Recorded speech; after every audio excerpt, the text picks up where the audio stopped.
여러분 안녕하십니까. 방금 소개받은 안덕선입니다. 먼저 이렇게 심란한 세월에 이런 귀중한 모임을 마련해 주심에 감사의 말씀을 드리고 여러분의 그 육체적, 정신적 고통을 함께 나누고자 합니다. 그래서 제가 부탁받은 것은 프로페셔널리즘은 무엇인가. 사실 그거 설명하고 또 50분 안에 이렇게 쉽지는 않아 보이는데요. 한국 사회에서의 확립하기 굉장히 어렵습니다. 먼저 발표를 진행하기 전에 이거 발표 내용은 제가 그냥 개인적으로 공부해서 만든 거라는 사실 다시 한번 강조시키고요. 이것이 제가 소속하고 있던 기관, 고려대학교, 세계의학교육연합회, 또 대한의사협회, 이거 공식 의견이 아니고요. 혹시라도 여기에 관심 있으신 분들은 그냥 PPT 자료는 마음대로 갖다가 쓰셔도 저는 거기에 소유권을 주장하지 않습니다. 왜냐하면 여러 사람들의 쓴 걸 이렇게 뭐 보고 만든 거기 때문에 오리지널티 그리고 출판물로 저는 여기지 않습니다. PPT는 미완성본이라서 괜찮습니다. 우선 전문직 프로페셔널리즘이 들어가기 전에 전문직의 특성에 의해서 한 번만 곱씹어보는 시간을 갖도록 해보겠습니다. 한 십몇 년 전만 해도 캄보디아, 라오스 이런 데 댕길 때 보면 지식인들이 몰살을 당했기 때문에 외국 사람들이 들어와서 병원을 운영해 주거나 중요한 어떤 그 전문직을 대체해 주지 않으면 나라가 운영되지 않았었습니다. 왜냐하면 전문직이 없으면 현대적인 국가에서의 나라 프레임워크가 없는 거고요. 이 사람들은 되게 굉장히 가방끈이 길고요. 가령 영국서 세부 전문의, 외과 계열의 세부 전문의 한다 그러면 면허 따고 10년입니다. 그러니까 우리도 이렇게 짧지는 않은데 우리보다 훨씬 더 긴 데들도 많고요. 대신에 사회는 저희한테 면허를 줘서 다른 사람이 하면 불법이고 사회적 공익 추구가 먼저고 자체적인 윤리 강령이 있고 자율 규제가 있어서 이 전문직의 가장 큰 기능은 사회 중심가치 창조입니다. 그러니까 열심히 일하고 정직하고 뭐 이런 미사여구 많지 않습니까? 이런 것들 사회의 어떤 그 규범을 세우는 사람들이다라고 얘기하는 거고요. 요거는 우리가 프랙티스라는 용어를 쓰는 게 주로 법학, 프랙티싱 로, 또 프랙티싱 메디신 그래서 스코틀랜드의 철학자가 이 프랙티스를 쓰는 사람들의 특징이 있는데 주로 의사가 또는 변호사 전문직이지만 그 안에는 내적 재화, 내적 가치, 이거 번역이 어렵습니다. 굿즈란 거를 뭘로 번역해야 될지 모르겠는데 일반적으로 내적 가치 그러면 엑셀런스의 추구다. 탁월성의 추구인데 그거를 의료로 갖다가 트랜슬레이션 하려면 최고의 의료를 저희가 환자들한테 제공하는 거고요. 외적 가치와 외적 자료가 있는데 그것은 힘이 생기고 돈이 생기고 지위가 생기고 시험이 합격하는 것과 임프레션이 좋고 기관의 건성을 갖고 오는 것이다. 그래서 프로페셔널리제이션 그러면 저희도 하나의 전문직이 직업이기 때문에 어느 한쪽만 요구해서도 안 되는 거고 양쪽에 어떤 밸런스가 이렇게 사실은 잘 맞아야 되는데 의사들이 계속 한 십수년 동안 화가 났던 게 이런 외쪽에서 너무나 어떤 강압적인 통제가 들어오면서 저것이 밸런스가 자꾸 안 맞는다고 생각하는 거고요. 또 엑셀런스 추구에 우리 쪽으로 한번 쉽게 설명해 보라면 좋은 의사, 좋은 의료는 선택사항이 아니고 의무사항이다. 그래서 우리는 스스로들 모여서 좋은 스탠더드, 기준을 제시한다. 그리고 나쁜 의사, 나쁜 의료 방지에 사회적 책무가 있고 여기에 대해서 개입해야 된다. 라고 이거는 원래 FM적인 말인데 우리나라에서는 나쁜 의사, 나쁜 의료에 대한 개입은 사법 또는 공무원들이 하는 것이 어떻게 보면 보다 정확한 표현으로 보고 있습니다. 근데 우리 문화에서는 되게 알고 보면 착한 사람이야. 좋은 일 하십시오. 자기 수양해서 좋은 일 하라 그러는 선행장려 쪽인데 이제 기독교 어떤 그 문화를 갖고 있는 유럽 사람들이 이걸 발전시킬 때는 선행장려하고 악행방지는 따로따로 오퍼레이션 할 땐 다르게 하기 때문에 그 사람들은 원죄 개념을 거기 들어와서 사람은 누구나 실수할 수 있고 그런 때 어떻게 개입해서 어떻게 처벌해야 되는가, 어떻게 이걸 막아야 되는가. 그래서 이런 강제적 교약 같은 것도 잘 만들었습니다. 이번 사태와 벌써 저희가 엑셀런스 추구할 때 지금 정부하고 충돌이 생기는데 우리 쪽에는 갑자기 2000이라든가 뭐 1400이건 1500이건 이런 거는 좋은 의학교육 만들 수 없다는 게 우리의 이미 경험. 80년대, 90년대, 2000년대 초반까지 의학교육이 케오스 상태를 맞았던 적이 있었습니다. 이제 그런 일이 또 벌어질지 모른다는 생각이 또 들고요. 그래서 우리는 굉장히 엄격하게 만듭니다. 입학 자격, 정원 조정, 교육기관 평가, 프로그램 평가, 면허 시험, 면허 유지 자격 시험, 평생 보수 교육. 학자가 될 사람들이 아닌데도 불구하고 이거를 평생 해야 되는 사람들입니다. 그 밑에 내려가 보면 저번 슬라이드에서 했던 헬스 워크포스 레귤레이션 그래서 의료 인력 조정 이것이 하나의 잘 발달된 작은 사이언스인데 그런 개념이 아직 우리 사회에 잘 들어와 있지 않고요. 또 레귤라토리 오토리티 GMC를 저번 시간에 소개해 드렸었는데 전문직들이 모여서 스스로를 규제하는 어떤 그런 규제기관도 만들었고 스탠다드, 기준, 표준 또는 진료 지침 또는 진료 범위 이런 것들이 아직 분명히 들어와 있지 않습니다. 그래서 오늘 제목인 전문 직업성이란 무엇인가 할 때 제가 일일이 이걸 설명하기 위해서 한 건 아니고 굉장히 다양한 정의들이 특히 19세기, 20세기 말 21세기 초기에 수천 편의 논문들이 이런 걸로 나왔습니다. 각 나라에서. 그래서 한 예를 들어서 뭐 사고, 감각, 행동 습관의 지속적인 반성의 또는 과정이다. 의료에서는 전문성 바탕으로 의료와 관련된 모든 바람직한 걸 하는 것. 또는 사회계약을 기반으로 환자의 이익을 추구하고 경쟁력과 정직함을 유지하면서 사회에게 보건 관련된 전문적 조언을 해주는 것. 사람마다 기관마다 경쟁적으로 어떤 디피니션을 내려봤는데 결국 내린 권리는 데피니션으로는 정의할 수 없다는 거고요. 참고사항은 이해하는 데 참고가 되고요. 특히 밑에와 같은 빨간 글씨를 쓴 거 사회계약관을 기반으로 하면 사회계약론 이런 것들이 자연스럽게 철학의 의학으로 같이 하나로 움직이는 컨티넨탈 유럽, 대륙 유럽하고 달리 우리 사회에 이런 게 별로 들어와 있지 않아서 사실은 좀 이해하는 데 문제도 생길 수 있고요. 이건 다른 사람이 쓴 겁니다. 제가 설명은 안 하겠고 거기 보면 율이 있고 표준이 있고 생션 이고나이제이션, 그러니까 자율 규제하는 기관이 있고 이거는 이제 미국 내과협회가 유럽 내과협회랑 같이 해서 1999년에 전문 직업성 8가지 그러면 좋고 군사한 말들은 다 써놨죠. 그러니까 어떤 사람이 이걸 보고 의사는 신이 돼야겠네. 우리가 요구하는 건 신은 아니고요. 그러니까 유교적인 문화에서는 그냥 영어로 표현하면 젠틀맨십까지 가고 뭐 자기가 노력해서 신은 될 수 없지만 그런 성인 군자가 한번 돼보자 이런 거. 뭐 미국 국시원에서 만든 것들 다 비슷비슷한 것들 그 내용들입니다. 제가 일일이 짚고 넘어가진 않고요. 이건 캐나다 의사협회에서 쓴 거 보면 콜렉티브한 오토노미 있어야 되고 이제 이런 게 굉장히 중요하시고 맨 앞에 뜨는 거죠. 그런 거 보면. 그래서 그런 것들 쭉 나오는 단어들 정리해 보면 이런 것들입니다. 그러니까 임상적 자율성이 있어야 되고 도덕적이어야 되고 자율규제할 수 있어야 되는 게 굉장히 많습니다. 그래서 왼쪽 개인 차원에서의 프로페셔널리즘 그러면 그거 사실 교과서로 따로 가르칠 필요도 없고 학생들한테 가르칠 필요 없습니다. 그러나 오른쪽에 있는 개념 의사들끼리 모였을 때 뭘 해야 되느냐 클리니컬 오토노미 무슨 제약회사 리베이트라든가 또는 무슨 다른 병원수 수입을 올리기 압력이 들어온다라든가 이런 거 관계없이 소신껏 진료하라. 직무윤리를 바탕으로.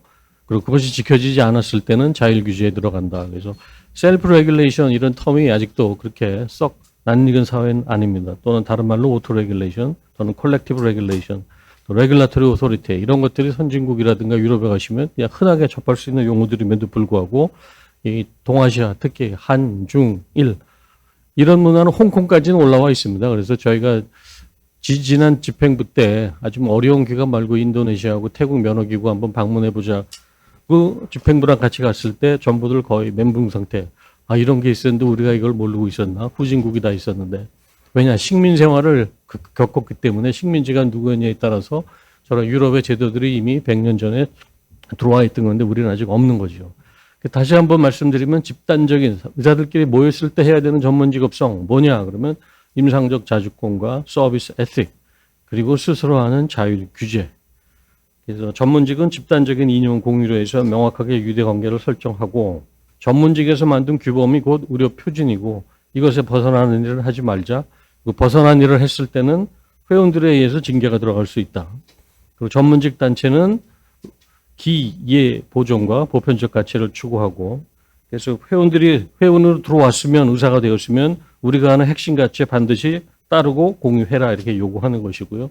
그런 단체의 원조는 영국 사람들이 지금부터 한 150년도 넘었습니다. 그래서 이런 단체를 만들어서 물론 150년 전에 지금과 같은 일을 잘한 건 아니고 그래도 이런 걸 만들어서 계속 발전을 시켜가지고 오늘날에 이루어서 전 세계 190 몇 개 국가 중에 100 몇십 개 국가가 영국의 영향을 받았기 때문에 이런 것들을 이해하고 만들고 쓰고 있고요. 그래서 여기서는 같은 의사들이 만든 단체인데 스스로를 규제하는 자기들을 대상화해서 객관적으로 보고 잘못한 거 있으면 개입하고 고치고 계속 우려가 좋게 만든다. 그래서 환자와 사회를 보호하는 것 그게 바로 의사를 보호하는 것이라는 입장을 취하고 있습니다. 그래서 Good Medical Practice 그러면 이름을 그렇게 줬죠. 그러니까 좋은 의료하지만 저것이 메디컬 프랙티스의 스탠다드고 한 17장 정도 돼서 이렇게 쭉 나열한 겁니다. 그래서 처벌하더라도 그게 기준이지 무슨 형사법이 기준이거나 이런 건 아닙니다. 그러니까 우리는 지금 의료를 형사 대상화해서 형사 처벌을 하는데 그걸로는 절대로 의료는 좋아질 수 없습니다. 그거는 착각입니다. 우리가 갖고 있는.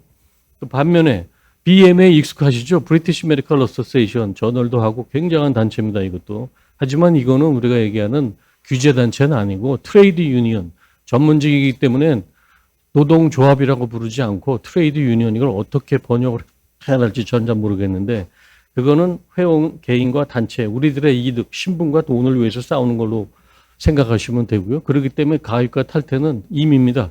그리고 법정 단체일 필요도 없고 그냥 구성해서 노조를 하나 결성하면 되는 거고요. BMA 들어가 보시면 자기들은 오피셜 트레이드 유니언 노조다라고 이렇게 딱 위에다가 표방하고 있습니다. Professional Association and Trade Union.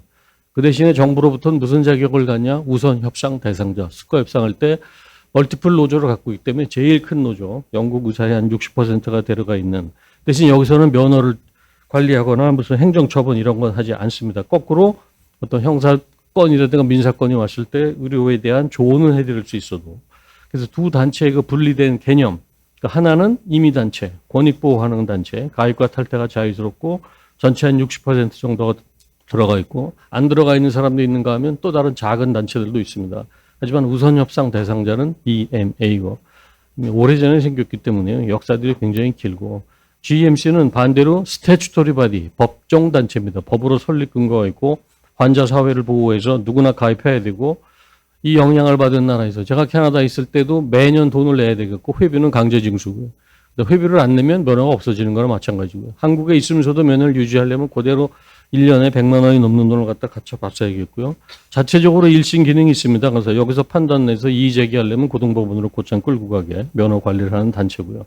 그래서 이렇게 한번 대비되는 단체들 이해를 돕기 위해서 그냥 시간 없으니까 맨 밑에 것만 하나 봐주십시오. 그러니까 미국 가시면 가정의학회가 있고 가정의학협회하고 가정의사회 다른 거죠. 그러니까 가정의학협회 그러면 전문의 시험, 세부 전문의 시험, 보수교육 이런 거 관리하는 거 전문의 자격증 관리하는 데고 가정의사회 그러면 우리의 지위, 우리의 급여와 우리의 신분을 위해서 싸우는 그런 단체니까 두 개로 다 이원화되어 있습니다. 근데 저희는 아직 이런 이원화된 개념이 별로 들어와 있지 않고요. 그리고 전문 직업성과 윤리는 아까 말씀드린 대로 서비스 에틱을 바탕으로 하는 집단이기 때문에 뗄래야 뗄 수가 없고요. 어떤 그 윤리 자체가 규범의 바탕으로 서로가 같이 인터트와인 되면서 녹아 들어가 있습니다. 그래서 그 윤리를 기술하는 것들이 보면 우리의 중심 가치들, 뭐 상징적인 것도 반쪽 환자를 리스펙트하고 뭐하고 뭐 이렇게 쭉 나오는 것들이 그다음에 이런 것들 보면 환자, 동료, 제약회사, 의료기관과의 관계 명시하고 보편적 가치 추구, 윤리적 관점으로 기술한 거고 이거 전문 직업성과 융합이 돼 있고 이거를 저절로 알게 만들어주는 게 이걸 잘 모르면 제재가 들어오기 때문에 그러니까 제가 프로페셔널리즘을 따로 배워본 적이 없는데 캐나다에서 의사 생활하니까 첫 번째부터 배워야 될 게 면허를 줄 때 복지부에서 날라오는 게 아니라 거기 면허기구가 있는 직원이 와서 인터뷰를 해보고 사람도 확인해보고 우리나라에서 발행한 성적표 이런 거 다 물어보고 그러고 나서 일단 레지던트를 할 수 있는 교육 면허를 주고 나서 몇 년 지나고 나서 제가 개업 면허를 얻었습니다. 전문의 자격 획득하고 나서. 근데 이런 것들이 보면 이 사람들이 하루아침에 이루어진 게 아니라 이거 공부 많이 하고 복잡한 것들은 옛날에 피가 좋건 왕실이건 또는 종교적 상당히 상위에 있는 사람들이건 아니면 무사들이건 이런 계급 아닌담에 있는 사람들 중에 뭔가 좀 산수를 잘해야 되고 뭐 북키핑 그러니까 그 재정에 관한 걸 잘할 수 있어야 되고 이런 것들은 이건 당신들끼리 협회를 만들어서 잘해봐라. 우리가 우리 밑에서 이런 걸 잘해봐라 그래가지고 이런 길드를 만들어주고 거기 조합을 만들어서 자기들이 자치 의료도 그래서 의사, 외과 의사, 양료 우리가 보는 오늘날의 의사는 이 세 가지 직종이 하나로 뭉쳐진 거고요. 의사로서 밥을 먹고 살 만한 것도 역사는 그렇게 오래되지 않았습니다. 그 이전에는 의원만 가지고 밥 먹고 살기 별로 기술이 없었기 때문에 힘들었습니다, 사실은. 근데 이런 집단들이 나중에 이제 길드도 망하고 뭘 하다가 이런 프로페셔널 어소시에이션을 세우다가 이건 아닌 것 같은데 우리 내부에서 별도의 단체를 하나 독립시켜야겠다. 그래서 주로 교육, 자격, 면허, 공적인 일을 하는 거는 따로 만들자. 그래서 자율기구를 만들자. 그래서 아까 말씀드린 제너럴 메디컬 카운슬이 브리티시 메디컬 어소시에이션 사람들이 분리 독립시키자 그래서 처음에 영국 사회에 이해를 얻어내는 게 쉽지 않았기 때문에 제가 알기로는 한 세대에 걸쳐서 의회에 올리고 또 빠꾸맞고 다시 올리고 그래서 결국은 받아냈고 지금은 전 세계에 자랑할 만한 어떤 표준화된 집단으로서 GMC에서 뭐 하나 결정한 거 있으면 영연방이라든가 영국의 영향을 받은 나라들은 그 안에서 굉장히 영향받는 게 많습니다. 그래서 그냥 넘어가고요. 그래서 아까 저기 사회적 사회계약에 자기들이 이렇게 인베딩 돼 있다는 게 묶여 있는데 우리는 사실은 사회계약이 뭐 우리나라 역사사회에 들어와 본 적도 없고 우리가 그걸 거치면서 지낸 사회도 아니기 때문에 다 사실은 저희하고는 좀 거리가 있는 거죠. 그래서 쉽게 설명할 때 의사 면허장 받았으면 그 면허장 자체가 암묵적인 사회계약이나 마찬가지다라고 이제 그렇게 얘기를 하는데요. 전문직 정착을 다 말씀드렸죠. 자체적으로 뭐 윤리 강령이 있어야 되고 들어오기 어렵고 공부 많이 해야 되고 왜 공부를 많이 해야 되냐? 엑셀런스를 추구하는 거를 하기 때문에 많은 거고요. 우리 같은 경우는 제가 보기에 나라 의료 제도는 별로 그렇게 좋지 않은데 사실은 어쩌다 보니까 수능이 높은 능력 있는 사람들이 들어와서 이 제도를 가지고 그래도 여기까지 이렇게 끌고 온 것 같습니다. 그래서 자율 규제, 사회는 전문직에다 면허를 부여하고 그러니까 국가는 표현이 잘못됐는데 사실 유럽에서는 국가라는 표현을 안 쓰고 퍼블릭이 줬다는 게 더 경험한 거죠. 그래서 어떤 사회의 암묵적 계약을 맺는데 대신 전문직은 어떤 독과점에 그걸 얻었기 때문에 최고로 질적인 책임을 지고 그리고 자주성 굉장히 사안이 복잡하니 당신들이 알아서 좀 잘해보시오. 그리고 전문직의 특성상 외부보다는 내적 규제의 수능 이건 마찬가지입니다. 어느 나라 전문직을 가도 만약에 외적 규제 어떤 그 관료라든가 또는 사법부의 관료를 굉장히 싫어하는 게 그 내용을 잘 모르는 사람들이 엉뚱한 판단을 내릴 때도 많기 때문에 그래서 굉장히 그걸 싫어하는 거죠. 그리고 근데 일부는 이런 자율 규제를 자기들의 임의적 권리로 착각해서 잘못 비협해서 우리끼리 봐줘야 되는가 이런 그런 문화는 어디든지 있을 수 있는데 이제 그것이 거의 다 극복이 된 그러한 기관들을 갖고 있어서 한번 볼만하고요. 그래서 면허 부여의 주체 그러면은 미국은 아주 써 있습니다. 이거는 선거에 의해선 주민 대표들이 의사 면허를 주는 것이다. 우리는 보건복지부 장관이 주는 걸로 돼 있는데 그 출발부터가 굉장히 달라 보이는 나라입니다. 관료주의 나라. 프랑스는 아예 공공이 준다라고 퍼블릭이다라고 그러게 절대 국가라고 쓰지도 않고 퍼블릭이 주는 것이다.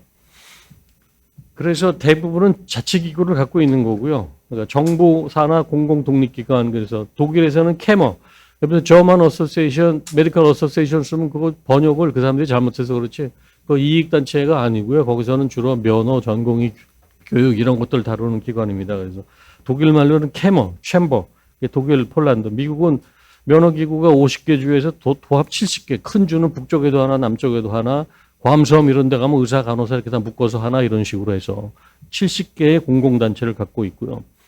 영연방에서는 대개 카운슬, 메디컬 카운슬 그러면 그게 이런 자율규제단체고 캐나다 가면 콜리지 오브 피지션 서전 이런 식으로 나가고요. 프랑스나 이태리는 오도로 이런 식으로 나갑니다. 그래서 이런 것들이 있음에도 불구하고 우리는 그냥 보건복지부 어떤 조그만 과에서 이것들 100만이 넘는 보건의료 인력 면허를 다루는데 그거 자체가 어떻게 보면 농담처럼 들리기도 하고 그건 불가능한 겁니다. 사실은. 할 수가 없는 거예요.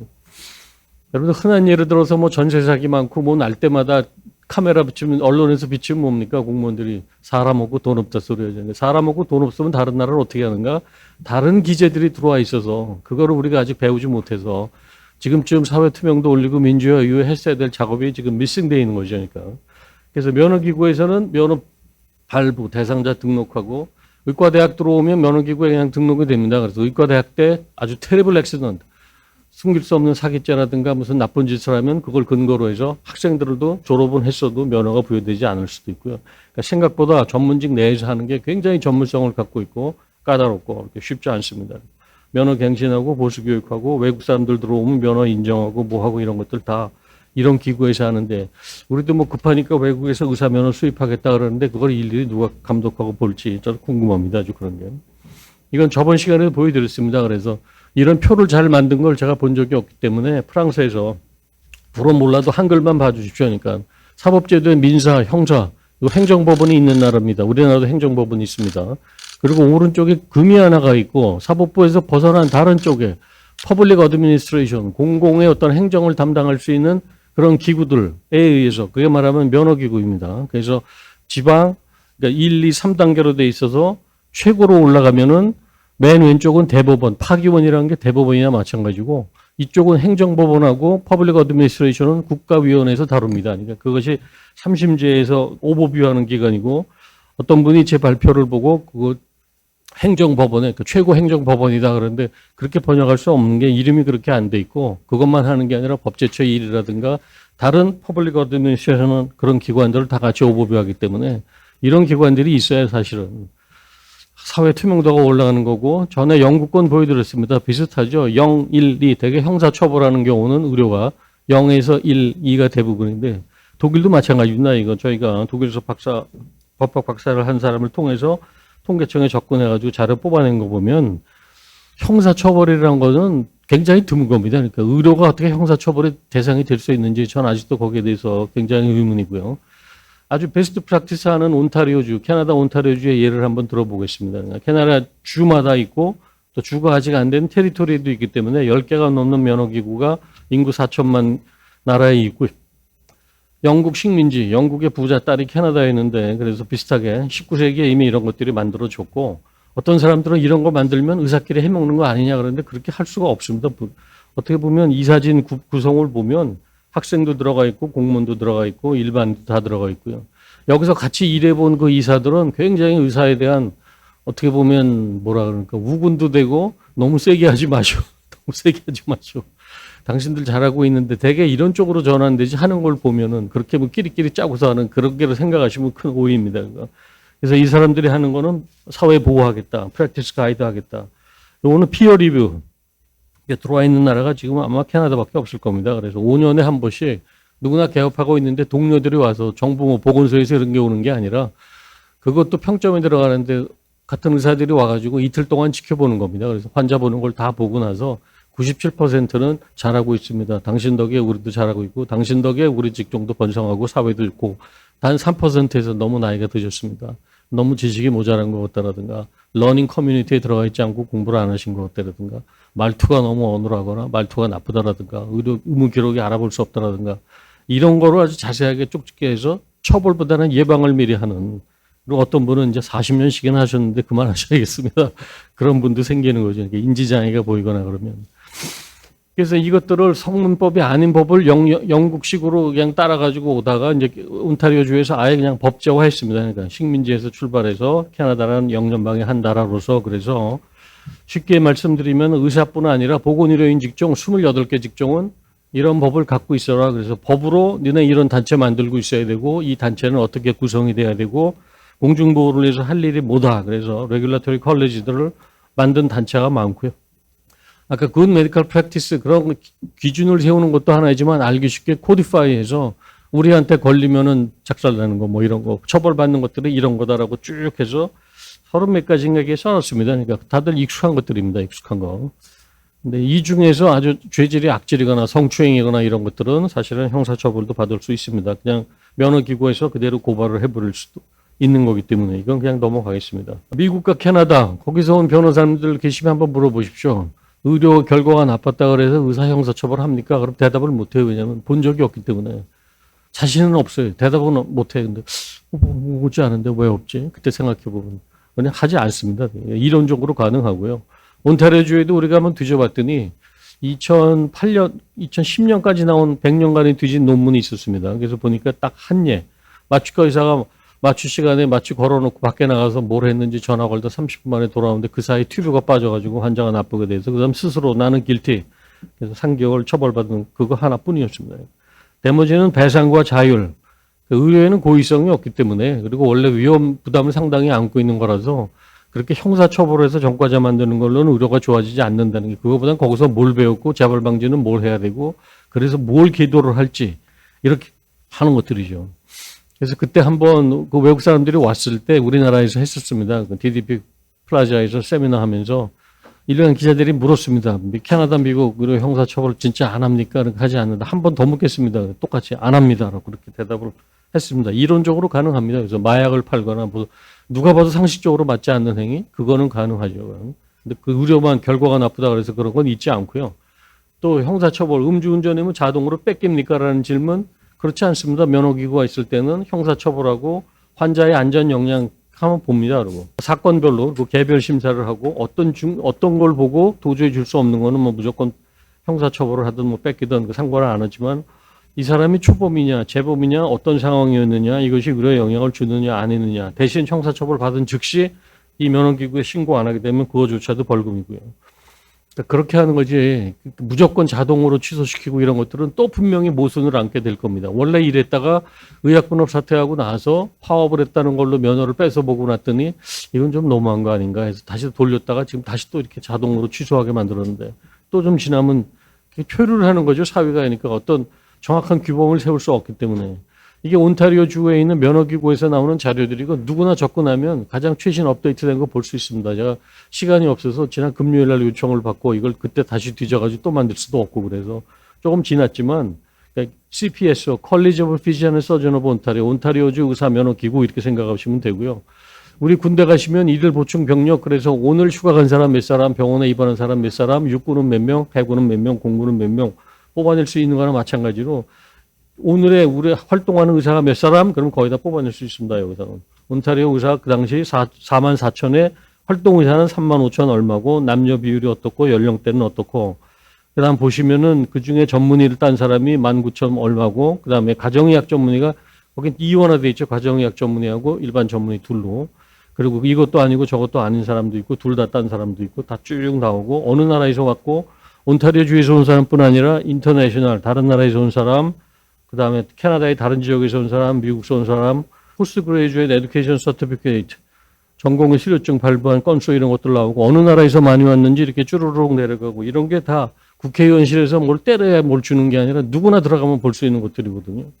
그다음에 제일 중요한 도표가 왼쪽을 보시면 작년에 2월 돼서 올라온 소원 수리권 온타리오 우리는 뭐가 기분이 뭐 의료 결과가 안 좋으면 그냥 병원에서 막 난동도 부리기도 하고 의사 멱살 잡기도 하고 방송국에도 찾아가고 경찰도 가고 검찰 소비자 보호원 도대체 인류화된 창구가 없는데 이 나라에서는 누구나 그냥 어디나 가면 이 기구로 가는 겁니다. 그러니까 배상에 관한 건 배상하는 조합에 물어보면 되는 거고 나 의사가 한 게 마음에 안 들면 그럼 여기다 요청하면 되는 거고요.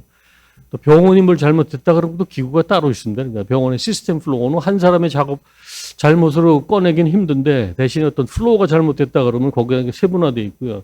그러니까 훨씬 더 사회가 조직적으로 돼 있고 이런 거를 투명하게 할 수 있는 어떤 기반이 있는 거죠. 그래서 1,100 사건이 작년에 올라온 사건, 3,483건이 금년에 들어왔던 컴플레인, 그중에서 해결한 게 3,329개, 내년으로 넘어가는 게 1,258개.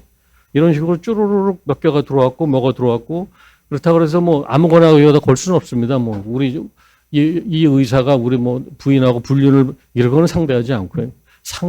임상에서 진료 현장에서 무슨 일이 벌어졌는데 뭐가 불만이다라면 여기에다 제소할 수 있는 거고요. 오른쪽에 노란색을 보시면 46%에는 소명만 해도 대개는 해소되는 경우가 많았고 어떤 경우는 의료진을 불러다가 사과를 시키거나 그런 것도 있고요.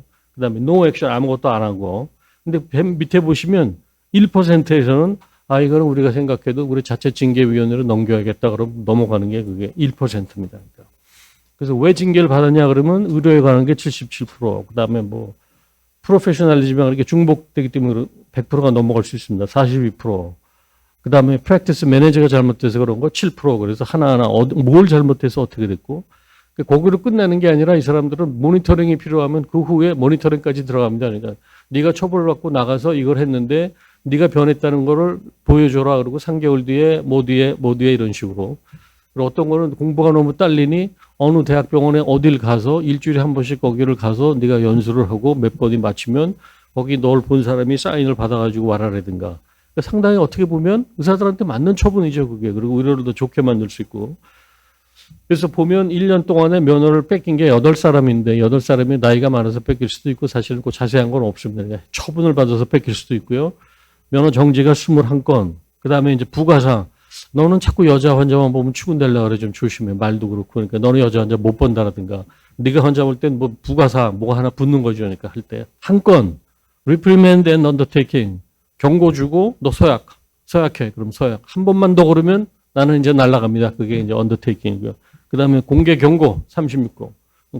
그냥 집으로 편전장 날릴 수도 있지만 대개 회보지에 이름이 날립니다. 그래서 죄질이 가부이면 이름은 감춰주고 죄질이 악질이면 이름까지 써서 이렇게 날리는 이런 것들까지 하고 있고요. 이건 이렇게 하는 나라는 굉장히 드뭅니다. 이건 베스트 프랙티스로 자꾸 이제 회자되는 그런 주의 하나고요. 그리고 방침을 바꿨습니다. 여기 원장이 컴플레인, 소원 들어오면 제발 대답부터 빨리 해줘라. 이틀 내에 대답하는 게 목적이다. 그래서 인터넷으로 하든 뭘 해든 나는 이 의사를 고발합니다. 그러면 이틀 내에 접수되었고 확인드리겠습니다라는 대답이라도 해주고 그렇게 했더니 굉장히 그게 줄어들더라는 거예요. 들어와서 이렇게 설명만 잘해줬어도 그러니까 커뮤니케이션 미스들이 많아서요. 그래서 케이스가 60% 리덕션 됐답니다. 그러니까 그것만 잘해줘도 사람들이 궁금증이라든가 꼭 사람을 처벌하고 싶지 않고 이런 일을 방지했으면 어떻게 했으면 좋겠는가 그리고 뭐가 잘못돼서 이렇게 됐는가라고 알고 싶어 하는 거거든요. 거기에 대한 궁금증 해소가 된 거고요. 그리고 전에는 344일이 케이스 종결할 때까지 걸리던 것이 이제 162일로 줄였답니다. 줄여가지고 굉장히 사회로부터 지지를 받고 제가 한번 기회가 주어져서 캐나다 정부에서 주는 조그만 장학금으로 이 기관 방문해서 가서 마침 그 이사회 할 때 들어와 이틀 동안 이사회를 하고 외부 인사들이 굉장히 들어와 있고 굉장히 믿을 만하고 존경할 만한 사람들이고 근데 이제 그분들의 이렇게 얘기를 들어보면 어떤 직종보다도 이걸 잘하는 것 같다라는 얘기하고 그래서 자기네 사회에서 규범을 세우고 있다는 이런 얘기를 하는데 우리나라 전문직 자율징계 이렇게 할 수 있는 거는 변호사밖에 없습니다. 변호인들이 볼 때 자기 법을 모르는 사람들이 이런 걸 어떻게 할까라는 생각이 들으신 것 같고 의료법에 보면 의료중앙윤리위원회가 있는데 이것은 그냥 제일 심한 처벌이 3년간 회원정지라서 회비 3년 동안 안 내도 되는 면죄부라서 어떻게 보면 이것이 무슨 징계가 될 수 있는가? 수사권도 없고 강제권도 없고 그런 걸 좀 달라 그러면 못 들은 채 하는 거죠. 그러니까 정부 관료들이 처벌하고 싶어 하지 그러니까 이걸 주기 싫어하는 거예요. 주기 싫어요. 국회 토론회도 해봤어요. 근데 국회의원님들도 잘 모르니까 이게 뭐 하는 데입니까? 율사들은 의사들끼리 해먹겠다는 거 아닙니까? 그러니까 사회 문화가 이해를 못하는 거예요. 그런 것만 봐서 그런지. 그럼 이게 그 의사들만 이렇게 하는 건가? 부동산 중개 우리 전세 사기 많죠. 그런 일은 왜 잘 안 일어날까? 사무장병원은 왜 안 생길까? 그런 데 가면. 프랑스에서는 하루를 응급근무를 해도 반드시 계약서를 써야 됩니다. 계약서에 의해서. 계약서 검토를 해서 이게 사무장병원 갔다 그러면 고용 자체가 불가능해지는 거예요. 그게 면허기구에서 하는 일들이고요. 뭐 자세한 얘기를 하시면 한이 없겠습니다만은 부동산 중개업들도 알기 때문에 이런 거를 만들어서 우리는 부동산 중개업자의 이익단체가 아니다. 부동산 모기지 중개, 자산관리, 콘도관리 산업의 자율 규제하고 직무 표준이 있고 업무 관리 및 규제 표준 시행에 책임이 있고 부동산 중개업 면허라는 것이 자율 규제를 책임과 특권으로 인식해라. 소비자 보호가 우린 최우선이다.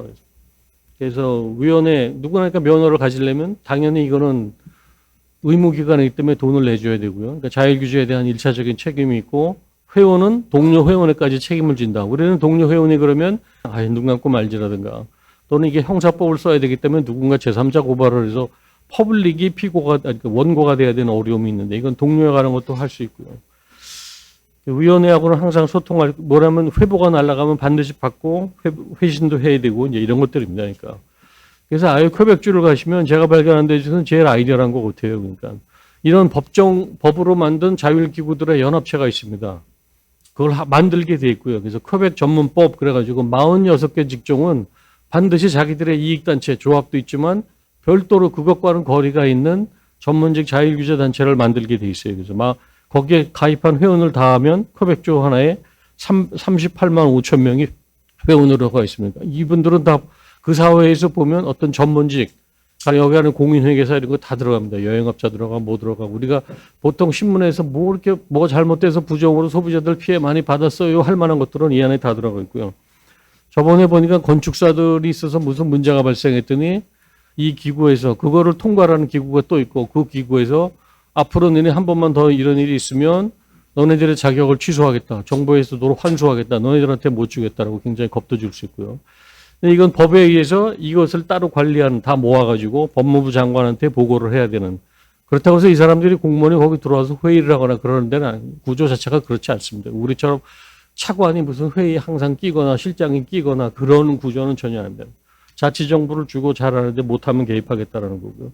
회비도 회원의 회비하고 정부 보조금 정도 들어가고 장관은 입법의 관리 여기서 애로사항이 뭐고 뭘 법으로 도와주면 되는가 이제 이런 것들을 해서 그러니까 전문직 자율기구 관리청에서 이걸 하고요. 제일 제가 흥미있게 봤던 거는 이런 거 근거로 해서 의사회에서 회비를 받는데 어려움이 없어요. 왜냐하면 1월 달 첫 번째 청구액이 지급될 때 자동으로 양쪽으로 가게 만들어놨으니까 하나는 노조로 가고 하나는 면허기구로 가게 무슨 회비 내주세요 그런 걸 필요가 없어요. 그리고 그 회비 자체들로 양쪽 기구 다 굉장히 큰 일을 하고 일반인들에 대한 고용 효과 굉장히 크고요. 이게 한 48개 직종에서 면허기구를 사람들을 고용한다 그러면 얼마나 되겠습니까? 아까 보여드린 온타리오 면허 그렇게까지는 우리가 할 수 없지만 3만 8천의 활동 의사를 위해서 면허기구에 근무하는 사람들이 300명입니다.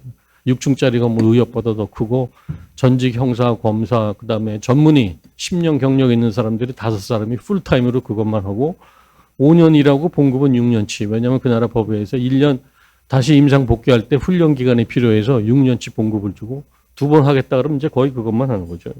속일 수도 없고 전문의를 어떻게 속입니까, 전문의가. 그래서 세계의사회도 선언을 했습니다. 자율규제 시스템은 의료행위의 표준에 대한 대중의 신뢰를 담보하고 유지하는 데 필수적인 역할을 하며 이를 위해서 전문가의 적극적인 참여가 필수적으로 요구된다. 물론 세계의사회의 어떤 입장입니다. 또 자율규제 모델은 최고의 임상적 판단에 따라 환자를 치료할 수 있는 개별 의사의 권리를 강화하고 보장하는 환경을 제공한다. 어떻게 보면 끼리끼리해서 나쁠 것 같지만 전혀 그렇지 않습니다. 사실은 자율규제 잘하는 나라 보면 의료는 저렇게 해서 좋게 만드는 거구나. 이게 뭐가 있을 때 그걸 거울 삼아서 뭘 더 배워야 되고 뭘 계도하고 뭘 방지할 수 있어야 되는지 그건 형사처벌로는 제가 봐서는 절대로 불가능합니다. 전문직업성 논의는 세계적인 사실은 공통 관심사입니다. 이건 다양한 분야에서 논의가 되고 불행히도 우리 사회에서 단어조차 번역하기도 힘들어서 전문직업성이라고 합의를 보는 데만 해도 몇 번을 하다가 밤 12시까지 정하자 그래서 밤 12시에 결정한 것 중에 하나입니다. 근데 대만만 가면 전업소양, 그다음에 중국 가면은 집업소양, 일본 가면은 고민하다 못해서 프로페셔널 무주. 그래서 이게 이쪽은 문화가 없어가지고 이 문화가 없어서 번역이 세 나라 다 다릅니다. 동남아시아에 가보시면은 많은 나라들이 이걸 잘하고 싱가포르 아주 칼같이 하는 나라 무서워요. 그런 나라들 가서 한번 보면 태국 이런 데도 가도 그렇고. 근데 그런 데보다도 사실은 뭐 우리가 선진국처럼 행세를 하지만 사회적 기제는 그렇지 않다는 거죠, 이것이. 그리고 그럼 우리가 갖고 있는 가치는 뭐가 없었을까? 이 비슷한 게 있긴 있었는데 조직화되고 체계화되질 않아서 양반들이 옛날 문중에서 파면을 하거나 문중의 법도를 따르지 않으면 물론 다른 법도긴 하지만 또 상단을 꾸려서 갈 때 추잡하게 장사하는 놈들 쫓아내고 이런 경우도 있었거든요. 상단에서 이런 거라든가 그런 걸 좀 잘 찾아내서 한번 더 공부를 해봤으면 좋겠는데요. 근데 불행히도 전문직업성의 훼손이 굉장히 많이 일어나는 나라고요. 아까도 말씀드린 대로 우리가 추구하는 엑셀런스를 추구하는 것과 거기에 따르는 외적 가치, 이게 두 개의 적절한 균형이 있어야지 내적 가치만 하고 너네들은 인술이니까 참 꾸지네. 이거 현대적인 전문직에는 맞지 않는 거죠, 사실은. 그리고 불분명한 의료의 정체성이라든가 의료 제도, 우리나라는 공공의료 이외에는 안 됨. 살인 민간의료 금지. 그래놓고 또 뭐 비급여도 많이 장려를 하고 그걸로. 그러니까 어떻게 보면 초저수가를 정부가 보험을 의사들한테 구매 강요를 하는 거거든요. 이게 어떻게 보면 잘못된 거거든요. 그걸 고치자 그런 건데 그것이 밥그릇 타령으로 돼하고 고치질 못해서 오늘날 이런 사태를 맞이했습니다. 거기다 정부는 뭔가 기업을 뭐 백신을 발명하든 뭘 하든 해서 돈을 벌면 잘하는 일이라 그러는데 의사 소득이 높으면 그건 나쁜 일이라 그래서 굉장히 이율배반적인 굉장히 밸런싱이 잘 안 맞는 거고요. 제일 무서운 거는 의료기관이 커지고 거대 자본화되면서 더구나 이것이 비영리기관에 불구하고 영리적 작동 원리에 들어가서 거기 고용해서 일하는 사람들이 피근로자의 속성을 너무 강하게 갖기 시작해서 우리 병원의 수입을 올리기 위해서 이 검사를 좀 더 많이 해줘. 뭘 더 많이 해. 당신 급여에 인센티브가 붙기 시작해. 참고로 말해서 저희가 같은 급여 인센티브 제도는 어떤 나라에서는 도저히 허용될 수 없습니다. 더구나 대학에서 환자 하나 더 보면 얼마 더 붙여주고 이런 거는 굉장히 그건 쉐임풀하다고 생각하는 사람들도 있고 그건 도저히 있을 수 없는 건 프랙티스를 억지로 크게 만들기 위한 그런 노력은 하지 말라 그러는 거거든요. 자연 발생하는 프랙티스만 하면 되는 거고요. 그래서 결국은 의사도 프롤레타리아니제이션을 갖다 피할 수는 없고요. 그러면 이게 관료주도 의료가 문제입니다. 그러니까 아까 중세 때부터 복잡하니까 너네 적절히 알아서 해라 그러는데 모든 건 다 복지부 관료 뭐가 와서 행정 지도를 해야 되고 보건소에 와서 뭘 신고하고 감독을 하고 그러니까 이게 어떻게 보면 그렇기 때문에 더 전문직 집단을 패시브하게 만들고 자꾸 정부하고는 가게 세우는 거고요. 그래서 전문직업성이 정착을 하려는데 난제가 이게 관치문화유산입니다. 그러니까 과거에 급제한 사람들이 힘을 너무 많이 써둔 세상에 일제까지 들어와서 그다음에 힘을 쓰다가 군사정권으로 넘어가서 계속 이러다 보니까 압제 속에서 전문직이 성장하면서 스스로 커야 될 몫이 못 큰 거죠. 그다음에 전문직업성을 판단을 뭘로 하냐면 스스로 알아서 표준을 세우면 되는데 그것을 법원의 판결에 의뢰하고 또는 관료에 의해서 이것이 결정되죠. 우리나라 의사들이 왜 화가 나냐 제가 보면 선진국에서 입장에서 봤을 땐 이 정도 하고 있는 것도 너무 많이 참고 잘하는 것 같다. 기관을 갖다 선정하는 것도 내가 마음대로 공공 말고 내가 그게 싫으면 민간으로 할 수 있다. 그것도 아니고 사람들을 갖다 사법 처리를 거기다 해야 되고 이러니까 이것이 전문직이 클레다가도 그거보다는 법망을 기술껏 피하고 편한 걸로 택해서 이렇게 하다 보니까 지속 가능하지 못한 의료제도. 그래도 몇 년 전까지만 해도 세계에서 보기 드물게 신속하고 빠르고 전문의 진료를 대줄 수 있었는데 이것이 어떻게 지금 붕괴될지는 아무도 모르게 됐고. 사회계약 개념 희박합니다. 그러니까 면허는 퍼블릭이 준 것도 아니고 이거는 복지부 장관이 준 걸로 돼 있고요. 그래서 사회적 발달 장애가 심하게 오는데 이걸 극복 못하면은 제가 보기에 이게 선진국으로 올라갈 때 사회 투명도 전문직이 깨끗한 나라는 정치가 따라 같이 깨끗해지고요. 정치권이 깨끗하면 전문직도 같이 올라가고 경험해 보면 두 개가 옛날부터 중세 때부터 같이 붙어 살았기 때문에 그런지 굉장히 아주 비슷한 속성을 갖고 있는데 이거 한번 생각해 보시고 민주화 이후에 할 일이 어떤 게 민주화인가 한번 생각해 보시고요. 그래서 이제 이상적인 전문 직업성은 어디서 오는가 그럴 때 국가도 이런 걸 지원해야 되는데 우리는 국가가 자꾸 차단하는 거거든요. 차단. 맨날 무슨 처벌만 하고 그냥 전공의한테도 뭘 하겠다 겁박만 주는 거고요. 소비자는 소비자 나름대로 해서 휴업하는 의사들은 다 사법 처리해야 된다 그러기도 하고 그러니까 이런 걸 보지 못한 문화에서 보여주는 심각한 내부 갈등이고요. 이게 관용이라고 했는데 전문직은 알아서 전문직이 하게 믿고 맡기고 좀 뭘 해봐라는 그게 있어야 되는데 그걸 할 수가 없는 거고요. 우리가 의료 서비스만 잘한다 그래서 이게 이상적인 전문성이 되는 건 아니라는 것이 딱 맞는 말씀이죠. 그리고 전문직은 이익단체가 됐건 이런 규제단체가 됐건 간에 전문직이 추구하는 가치는 초월적인 그런 가치다. 그러니까 정의, 구원, 진리, 건강, 번영 이렇게 표방할 수 있어야 되고 이걸 위해서 노력할 수 있어야 된다는 거예요. 미국의 의사협회가 얼마나 그 독한 단체고 미국에서 가장 강력한 로비 단체 총기협회하고 두 개. 그럼에도 그들이 하는 거 보면 그 안에 내부에 의료평등위원회 같은 걸 만들어서 겉으로는 평등에 관한 노력도 하고 또 당뇨와 이런 거 추방하기 위한 노력 이런 것도 같이 하는 걸 보면 그래서 아마 그런 것들을 유지하는 거고요. 그다음 중요한 게 이상적인 전문 직업성에 국가나 지배계급 이용자의 요구 통제를 할 수 있어야 된다. 중요한 단어 당겼습니다. 지금 여기서 충돌이 벌어지는 거. 독립성 유지로 가치 수호. 지금 우리가 이걸 목도하고 있는 우리나라의 정치권의 포퓰리즘이라든가 이용자들이 해외에 비교해서 어떤 혜택을 누리고 있는지 잘 모르고 더한 요구를 자꾸 하고 있는데 과소비에 관한 건 우리 쪽의 잘못도 있지만 소비에 대한 요구도 통제할 수 있어야 되는 거거든요. 그러니까 전문직이 이걸 해야 되고요. 우리는 서비스를 제공하는 사람들이지만 그렇다고 해서 서번트는 아니다라는 거거든요. 맞는 말입니다. 독자적으로 행동할 수 있고 가치관에 충실할 수 있어야 되는데 근데 이게 면허증이 보건복지부 장관에서도 나오던 또 그걸 좋아하는 사람들도 있고요. 우리 유교적 관념에서는 국가에서 주는 공인 자격증이 훨씬 낫지 않냐 그러는데 확실히 사람들이 틀려서 그런지 영미 쪽보다 유럽 쪽과는 너무나 다른 것 같습니다. 마지막 슬라이드입니다. 우리가 선결 과제가 있는데 전문 직업성 우리나라에 정착시키기에는 역사적, 문화적, 정치적 장애가 너무나 많고요. 그걸 십몇 년 동안 해봤고 국회 토론회도 해보고 여기저기 토론회도 많이 해봤지만 좌절감도 많이 느꼈는데 또 한편에는 영국 사람들이 거저된 게 아니고 30년의 노력을 거쳐서 이걸 정착을 시켜서 전 세계를 이렇게 바꿔놓은 거나 마찬가지인데요. 그런 면에서 보면 또 용기를 얻고 또 저희도 노력을 해봐야겠고요. 자율규제라는 것은 의료에서 공공보호가 목적이고 그것이 바로 공공이 보호되면 의사를 보호하는 것이다.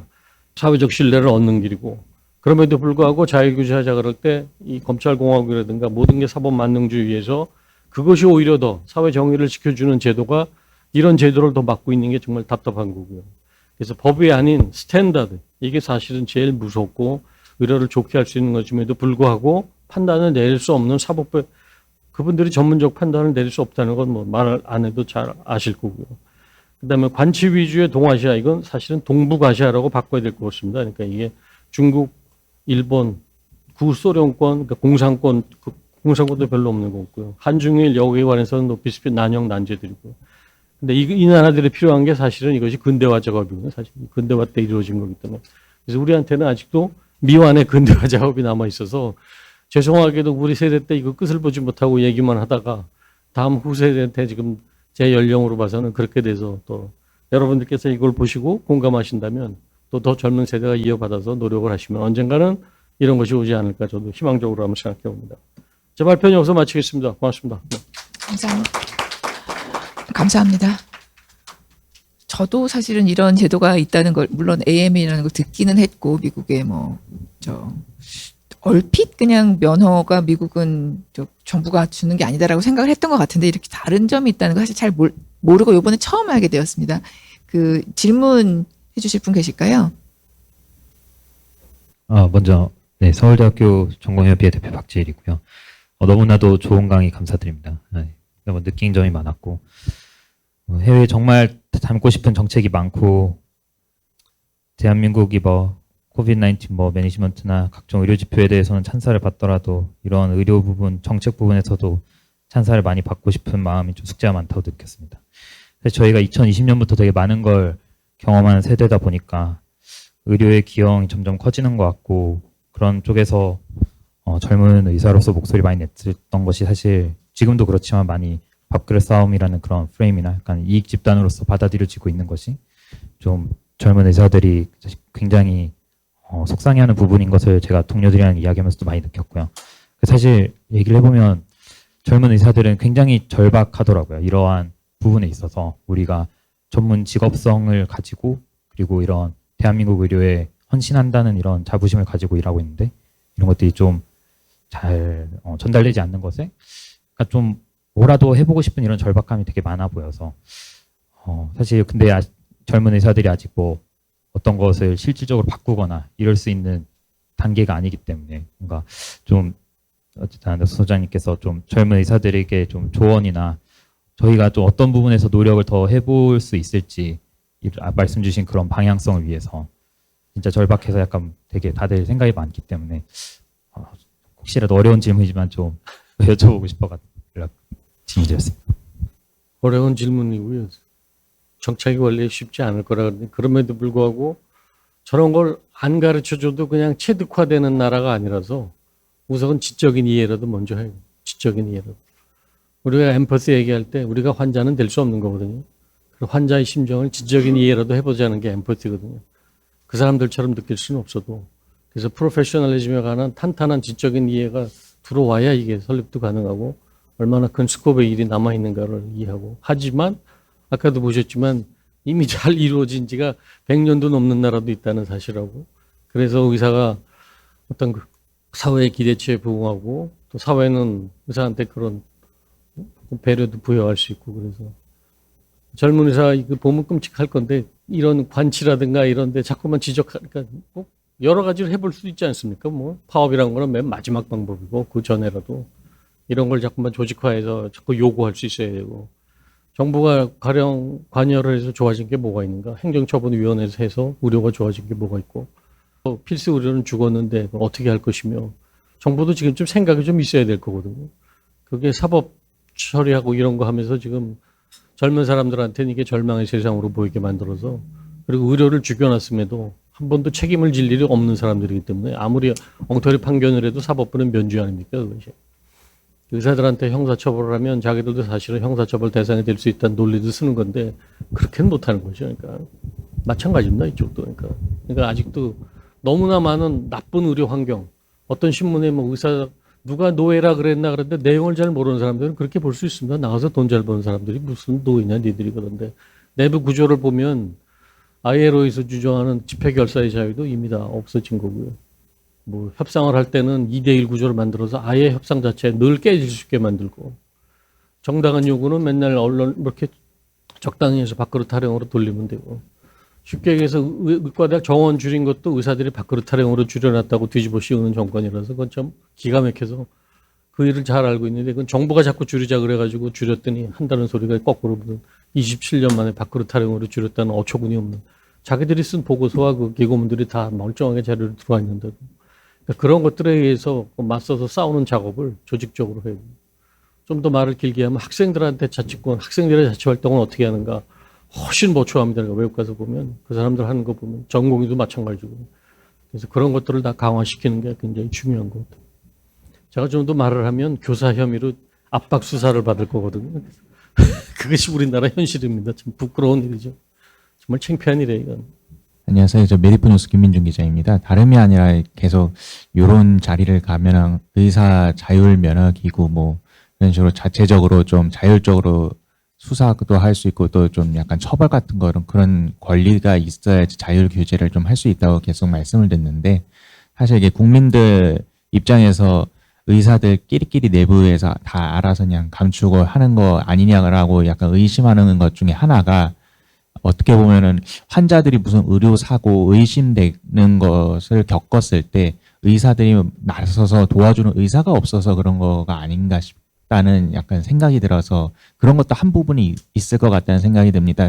저도 이게 환자 단체 또는 환자들 몇 분 얘기 들어보면은 내가 이거 분명 좀 이상한 것 같은데 의심이 되는데 그 같은 병원 의사들이 도와줄 리도 없고 어디 아는 의사한테 도와달라고 해도 뭐 적극적으로 도와주지도 않고 그냥 자기가 알아서 해서 증명을 해야 되는 구조이기 때문에 여기서 의사들에게 자율규제까지 하면 더 꼼꼼하게 감춰지는 게 아니냐. 안 그래도 지금 또 증명하기 어려운 상태에서 그런 오해하고 불신 때문에 약간 점점 의사들은 전문 직업성을 위해서 자율규제를 원하지만 국민은 국가하고 같이 해서 이것만큼은 더 우리의 증명할 수 있는 기회마저 박탈당할 수 없다는 생각이 그런 식으로 좀 엇박자가 나는 것 같습니다. 요거 관련해서 그러면 일단 국민들에 대한 불신을 좀 해결을 해야 되는 것도 어떻게 보면 급선무라고 할 수 있을 것 같은데 의사들이 자율 규제 그런 거를 좀 획득하기 위해서 어떤 노력을 좀 필요해 할 것 같고 또 이게 어느 정도 성과를 거둬야지만 그나마 좀 자율 규제를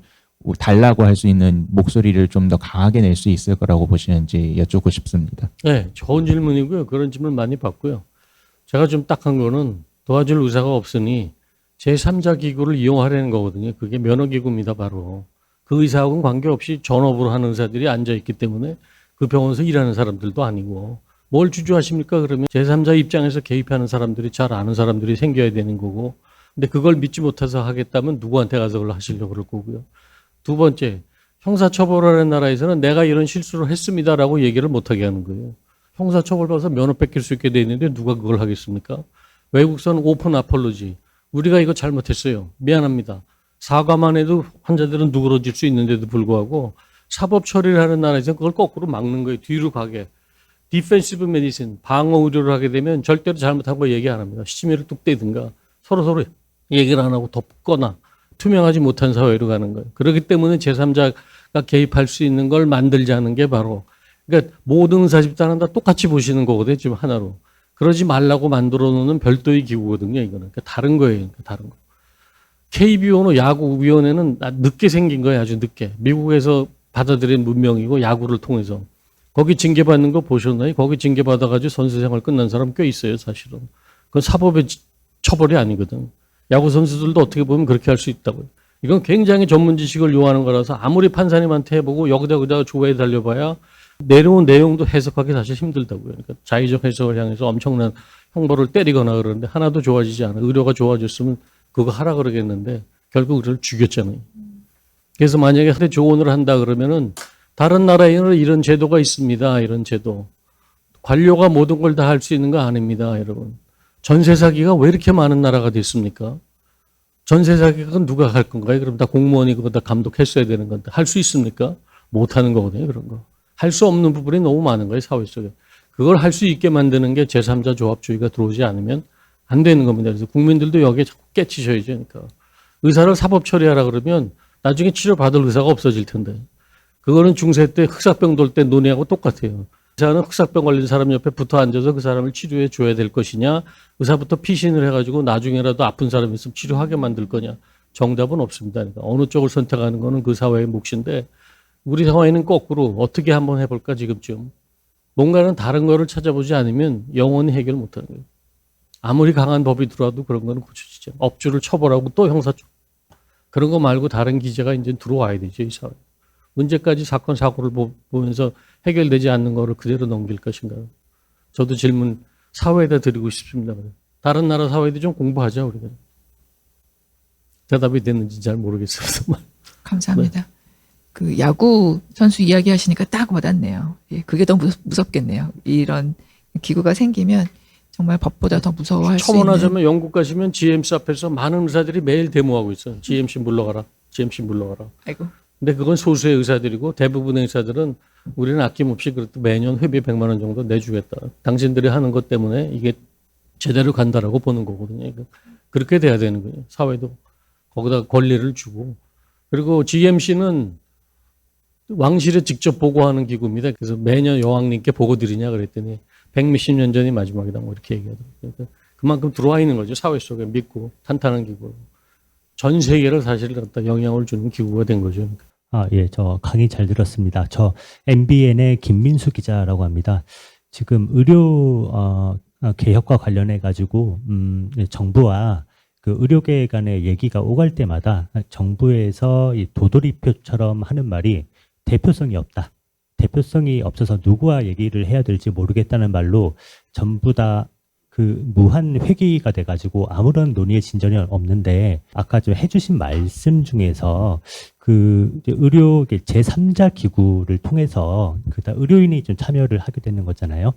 거기에 좀 어떤 게 의료계에 또 어떤 대표성까지 이제 부여를 해가지고 이제 의료개혁이 뭐 다 이제 완결이 될 수는 없는 것이고 시대에 따라서 계속 변화를 해나가야 될 텐데 앞으로 지금 지금 의료개혁이 어떤 식으로 결론이 난다고 하더라도 앞으로 또 이런 갈등이 또 발생할 바에는 이런 대표성에 대한 문제를 이런 제3자 기구를 통해서 해결할 수 있다라는 어떤 생각에 대해서는 어떻게 생각하시는지 좀 궁금합니다. 아주 좋은 생각 같고요. 저번 시간에도 여기 와서 한번 강의를 했었는데 그때 우리가 얘기하는 제3자 조합주의 또는 영어로 하면 인터미디에이트 에이전시 또는 인터미디에이트 오가니제이션 중개기구, 사회적으로 중재를 담당하는 기구들, 개인과 단체 사이에서 그 기구에서 한다 그러면 믿을 만한 기구들, 그런 것들이 우리 사회 속에 규범으로 있었으면 이런 고생을 안 할 텐데 다르게 쉽게 설명해 드리면 의사 증원에 관한 한 대한민국은 어떤 추계 기구가 있는데 그 추계 기구에서